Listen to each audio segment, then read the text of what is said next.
मृत्यु के बाद कैसी होती है यमलोक की यात्रा। गरुड़ पुराण के अनुसार मृत्यु के बाद आत्मा को दिव्य दृष्टि प्राप्त होती है और इसके बाद उसकी यमलोक यात्रा शुरू हो जाती है। इस यात्रा के दौरान जीवात्मा को भिन्न भिन्न जगहों से गुजरना पड़ता है और इस दौरान आत्मा ने अपने जीवन में पाप पुण्य जैसे भी कर्म किए होते हैं, उसी के अनुरूप सफर में आगे भेजा जाता है। गरुड़ पुराण के अनुसार मृत्यु से ठीक पहले व्यक्ति की आवाज चली जाती है और उसकी सभी इंद्रियां बंद पड़ जाती है। अंतिम समय में व्यक्ति को ईश्वर द्वारा दिव्य दृष्टि प्राप्त होती है और इस तरह से वह संसार को अलग तरीके से देखने लगता है। गरुड़ पुराण में बताया गया है कि मृत्यु के बाद मृतक की आत्मा को लेकर जाने के लिए यमराज के 2 दूत आते हैं जो देखने में भयानक होते हैं।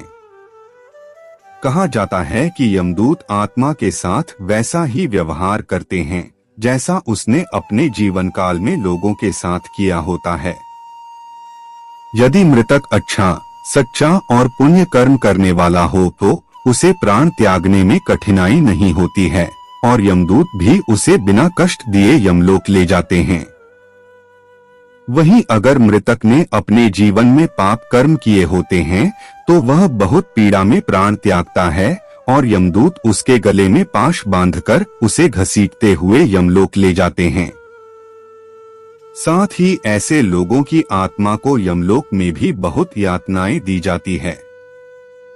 यमलोक पहुंचने के बाद आत्मा को उसके उत्तर कार्यों की पूर्ति के लिए उसके घर पर पुनः वापस छोड़ दिया जाता है और आत्मा अपने घर आकर परिवार वालों के शरीर में प्रवेश करने का प्रयास करती है, लेकिन पाश से बंधे रहने के कारण वह मुक्त नहीं हो पाती है।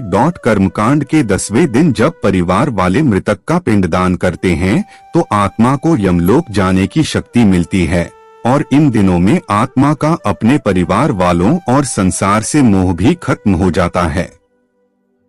इसके बाद 13वें दिन यमदूत फिर से आकर आत्मा को यमलोक ले जाते हैं जहां जीवात्मा के कर्मों का हिसाब किताब होता है और उसके अनुसार उसे अर्ची मार्ग, स्वर्ग, धूम मार्ग, पितृलोक या उत्पत्ति विनाश मार्ग, नरक की प्राप्ति होती है।